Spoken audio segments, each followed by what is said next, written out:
Assalamualaikum warahmatullahi wabarakatuh. Salam sejahtera untuk kita semua. Om Swastiastu, Namo Buddhaya. Salam kebajikan, Sampurasun. Semoga seluruh makhluk hidup di semesta ini selalu berbahagia, baik yang kelihatan maupun yang tidak kelihatan, di setiap ruang dan waktu, di semua tingkatan. Dan semoga kita semua di sisa kehidupan kita selalu menjadi sumber cinta, sumber kedamaian, sumber ketentraman, sumber cinta kasih bagi semua makhluk. Saya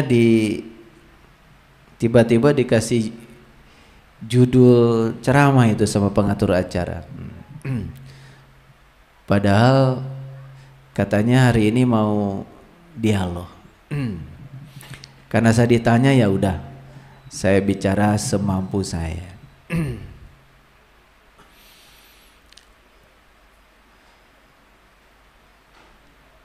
Sumber kebaikan itu namanya adalah pengetahuan. Sedangkan sumber kejahatan itu namanya kebodohan.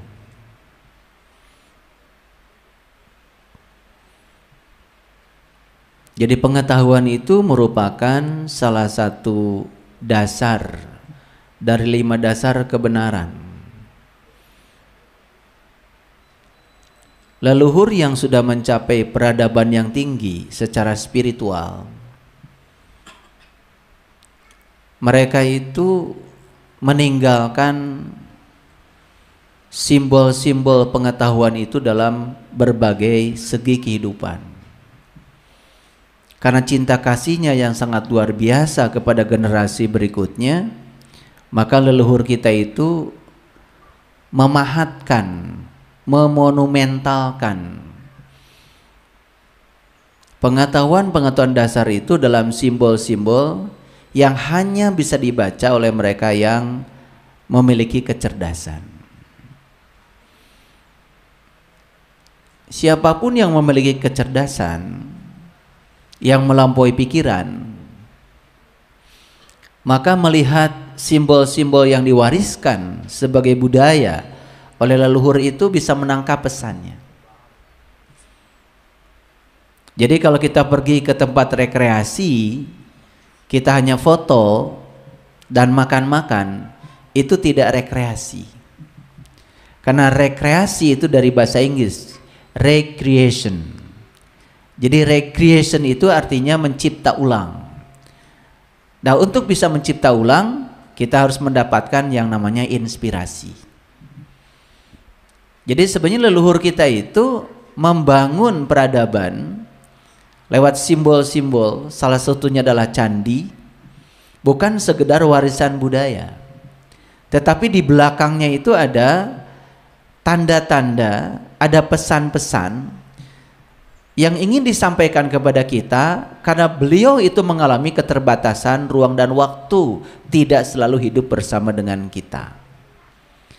Lalu simbol-simbol itu kemudian diabadikan dalam karya monumental. Kalau kita berbicara Candi Borobudur, sudah disepakati itu bukan sekedar warisan budaya lokal. Oleh UNESCO sudah diabadikan sebagai warisan budaya dunia dan diakui sebagai 7 keajaiban dunia. Itu warisan dunia, itu bukan hanya warisan budaya lokal. Diakui sebagai sesuatu yang sangat monumental dan luar biasa.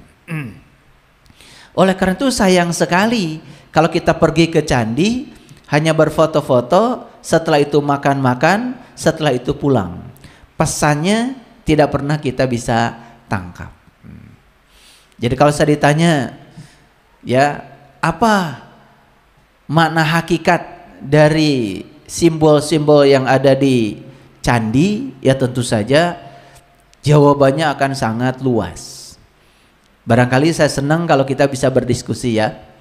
Tetapi sebagai bahan untuk diskusi, saya coba ya menjelaskan dari temuan pengalaman saya, sekaligus juga pengalaman spiritual saya, yang bisa menangkap pesan di balik itu. Candi Borobudur misalnya, Candi Borobudur itu kalau dilihat dari atas, dari ketinggian, itu persis seperti bunga teratai raksasa. Kalau di Bali disebut bunga lotus, disebut bunga padma itu. Itu lambang kesucian para leluhur. Dan secara saintifik bisa dijelaskan. Bunga teratai, bunga padma, itu kan bunga yang hidup di tiga dimensi kehidupan. Kalau benih bunga teratai itu jatuh di lumpur, itu akan hidup. Tetapi dia tidak sekedar hidup di lumpur. Dia akan melakukan suatu pertumbuhan yang akan menembus lapisan air, yang puncaknya bisa memasuki kekosongan yang namanya udara. Jadi bunga teratai itu hidup di tiga dimensi. Dimensi yang paling dasar itu adalah lumpur, dimensi kedua adalah air, dimensi yang ketiga adalah udara atau kekosongan. Luar biasa ya. Nah, seharusnya ya setiap kita itu dalam proses menjalani kehidupan itu harus seperti bunga teratai. Ya, di mana kita jatuh, benih kita jatuh, terimalah itu sebagai bagian dari yang terbaik dari semesta buat kita. Yang paling penting bukan di mana kita jatuh, tapi yang paling penting setelah jatuh kita tumbuh. Dan bukan segera tumbuh di tempat itu, kita harus melewati ya dimensi-dimensi pertumbuhan yang lain, yang puncaknya adalah mencapai kekosongan. Dan bunga teratai yang paling indah adalah bunga teratai itu semakin kotor tempat tumbuhnya, malah semakin indah dan bersih bunganya. Kan itu melambangkan sebuah pencapaian. Bagaimana kita bisa tetap manis di tempat yang pahit, bagaimana kita bisa tetap dingin di tempat yang panas, bagaimana kita tetap hening di tempat yang ramai.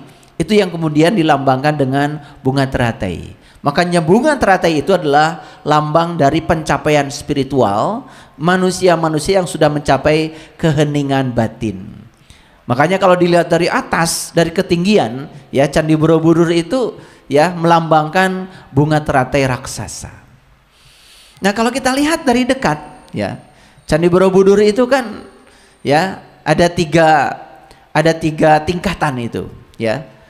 Tingkatan yang paling bawah yang disebut dengan Kamadhatu. Tingkatan yang kedua disebut dengan alam antara, itu yang disebut dengan Rupadhatu. Tingkatan yang paling tinggi itu yang disebut dengan ya Arupadhatu. Candi Borobudur itu lantainya saja ada 10. Ada 10 lantai. Ya. Lantainya. Tingkatannya ada 9. Di Kamadhatu ada di lantai yang kedua, ya, satu tingkat di atas Undak. Itu dia cuma satu lantai saja, Kamadhatu itu. Di situ ada yang harus diperhatikan oleh kita. Yang pertama, relief.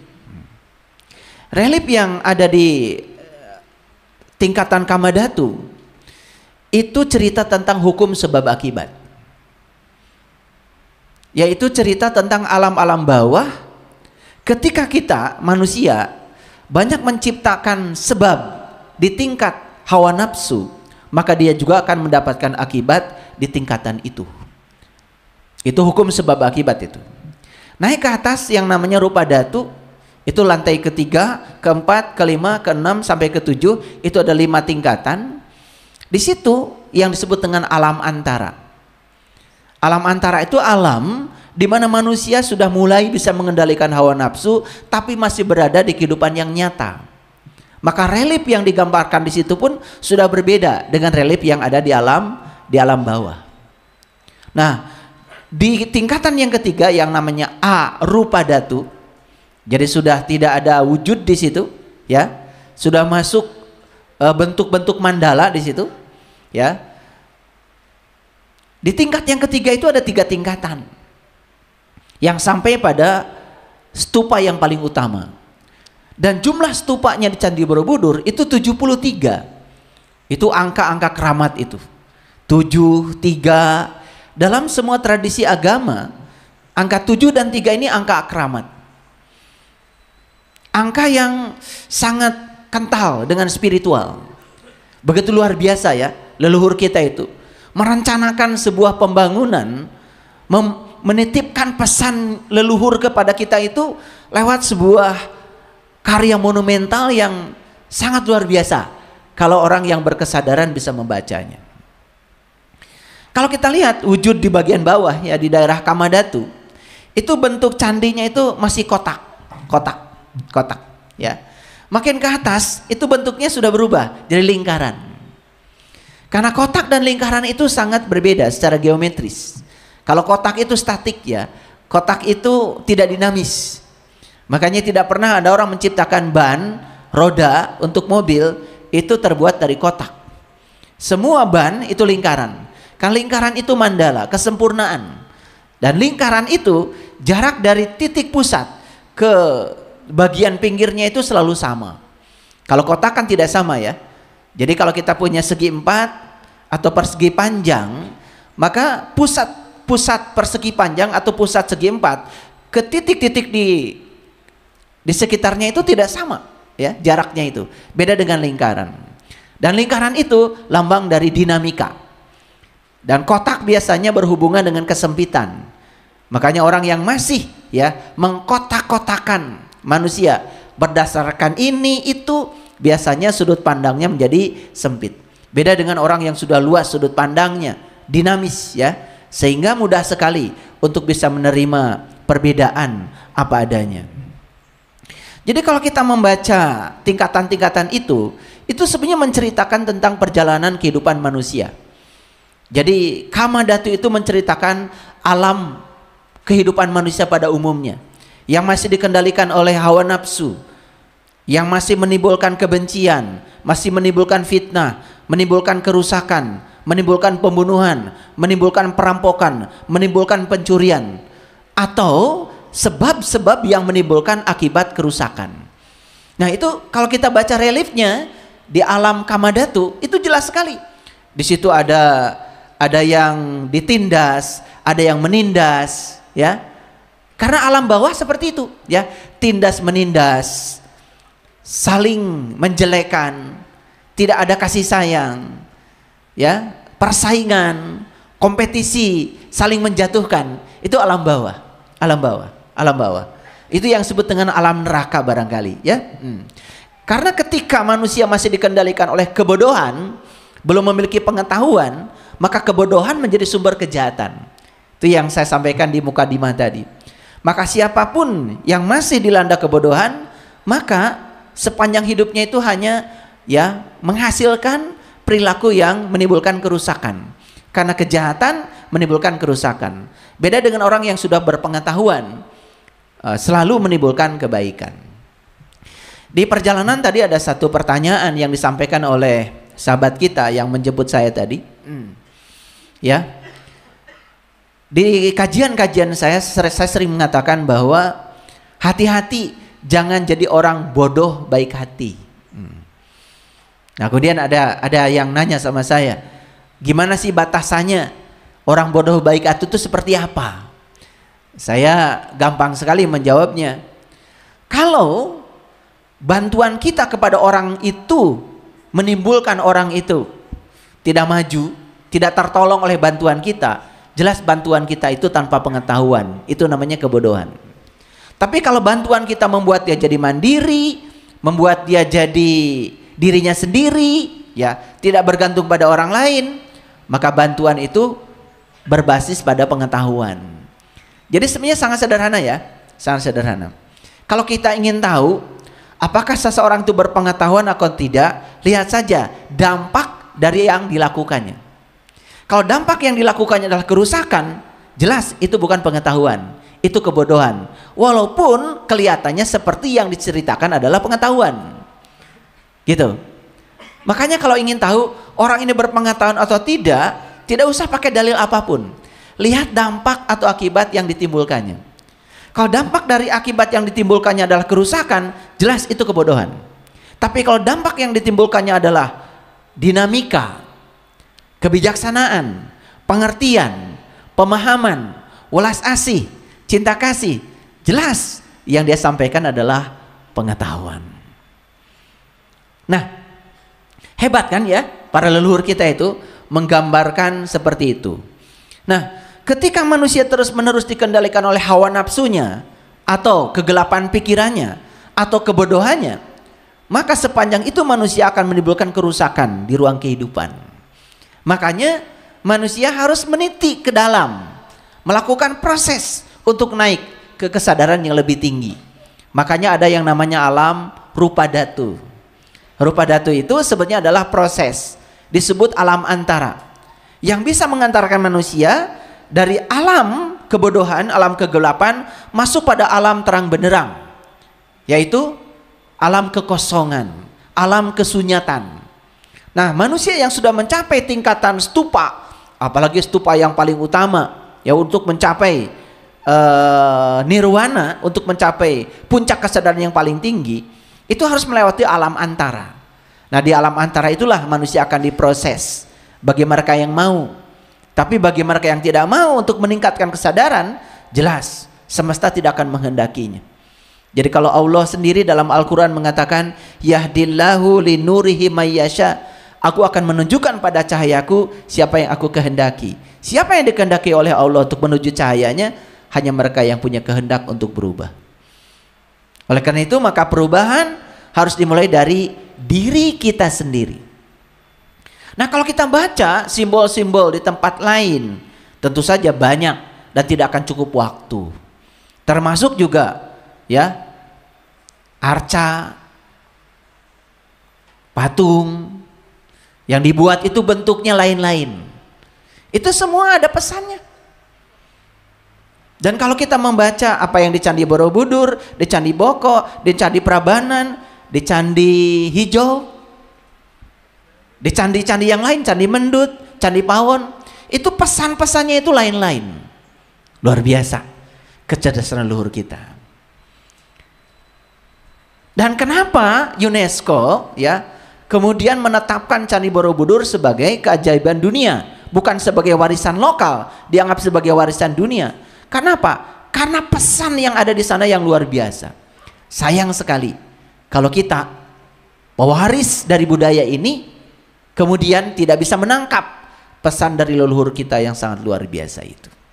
Oleh karena itu saya senang sekali kalau saya ditanya supaya acara kita lebih banyak diskusinya. Barangkali itu perlu dari saya. Terima kasih. Oke, baik. Terima kasih Ayah Guru atas penjelasannya. Mungkin ada beberapa sahabat yang mau bertanya, dipersilahkan. Kalau belum mungkin saya dulu, Ayah Guru. Oke. Baik, silakan Mas Bambang. Kalau kita melihat dari penjelasan Ayah Guru tentang lapisan bawah tadi Kamandan, kemudian rupa dhatu, aroma dhatu, itu berarti secara hakikat itu tubuh kita ini sebenarnya candi ya, Ayah Guru. Kemudian sifat-sifat kita itu adalah relief-relief yang ada pada sebuah candi. Apa benar ya gitu? Ya, betul sekali. Jadi sebetulnya candi itu melambangkan tubuh kita. Tubuh kita ini begitu banyak isyarat di sini yang harus dibaca. Relief itu kan menceritakan perjalanan kehidupan. Dan relief itu adalah perjalanan kehidupan kita. Bagaimana kita bisa menyadari bahwa kita ada di alam mana saat ini? Dan bagaimana kita bisa mentransformasikan diri kita menuju pada alam yang lebih tinggi supaya mencapai kebahagiaan? Karena kan puncaknya kehidupan itu kan sebenarnya kebahagiaan.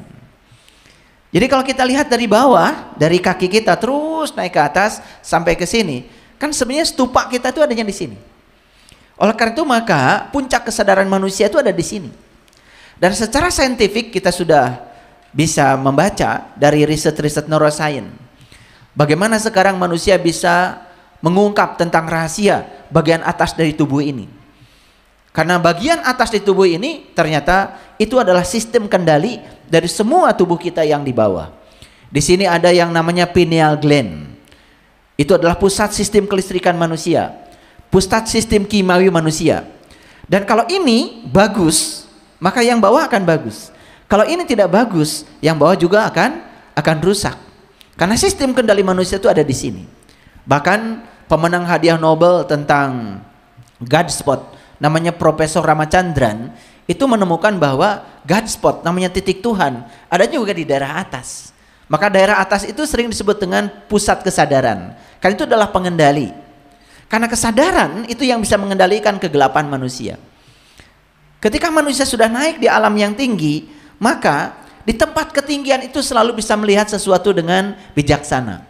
Coba, kalau kita naik gunung ya, di ketinggian itu selalu ada kesejukan, ada keluasan, betul nggak? Makanya begitu kita sampai di puncak gunung, maka kita akan bisa melihat pemandangan yang lebih luas, sudut pandang yang lebih luas. Dan sudut pandang yang lebih luas itu adalah simbolisasi dari kebijaksanaan.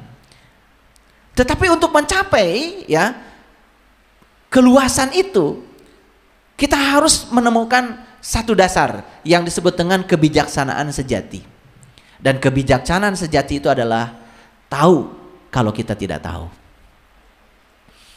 Jadi kebijaksanaan sejati itu adalah tahu kalau kita tidak tahu. Orang yang tahu kalau dirinya tidak tahu, maka dia akan mencari tahu. Dan hanya orang yang tahu kalau dirinya tidak tahu yang bisa mencari tahu. Orang yang tidak tahu kalau dirinya tidak tahu tidak akan pernah mencari tahu. Makanya orang yang tidak tahu tetapi dirinya tidak tahu bahwa dirinya tidak tahu, maka itu yang disebut dengan kebodohan. Nah, untuk mencapai kebijaksanaan yang tadi, kita harus punya kebijaksanaan sejati. Kebijaksanaan sejati adalah tahu kalau kita tidak tahu. Nah, jadi sebetulnya ya, tubuh kita inilah candi. Dan tubuh kita ini adalah kendaraan yang terhebat yang diciptakan semesta untuk mencapai kebahagiaan yang tertinggi. Maka siapa yang sudah bisa membaca rahasia tubuhnya, sebenarnya dia sudah mulai mengenal dirinya. Maka siapa yang kenal dirinya, kan dia akan kenal kepada Sang Penciptanya. Maka Allah mengatakan dalam Al-Quran, aku bentangkan kebesaranku di segala ufuk. Dan yang paling penting, aku bentangkan kebesaranku pada dirimu sendiri. Dan siapa yang menemukan kebesaranku, tanda-tandaku dalam dirinya, maka dia akan menemukan aku. Jadi sebenarnya pesan leluhur kita dengan candi puncaknya apa? Tetap menyampaikan kita kepada dia, sang pemilik kita, sang pemilik semesta. Barangkali itu. Oke, baik. Terima kasih. Tidak bijak apabila MC yang tanya terus. Kepada peserta silahkan untuk terlebih dahulu untuk bertanya, kesempatan yang luar biasa untuk bisa bertanya langsung kepada Ayah Guru. Dipersilahkan.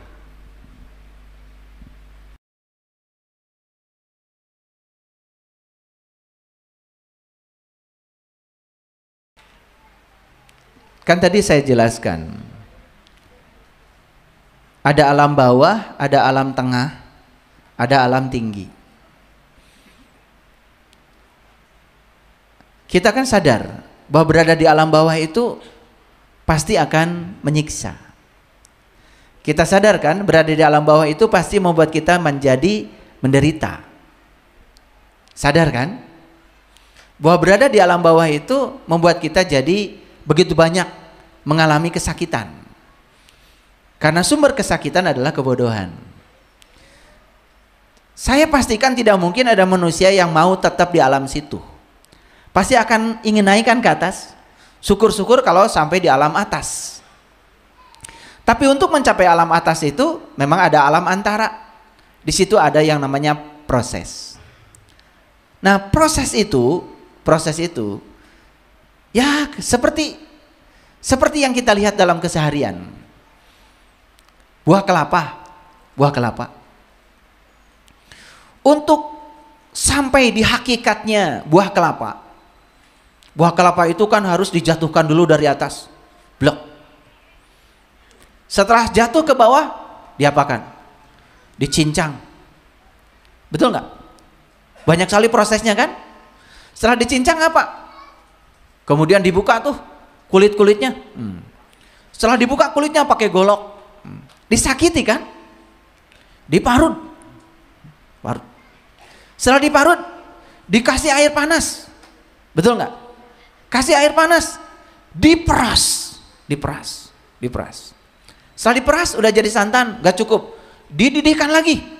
Betul nggak? Sampai puncaknya dia menghasilkan yang namanya minyak.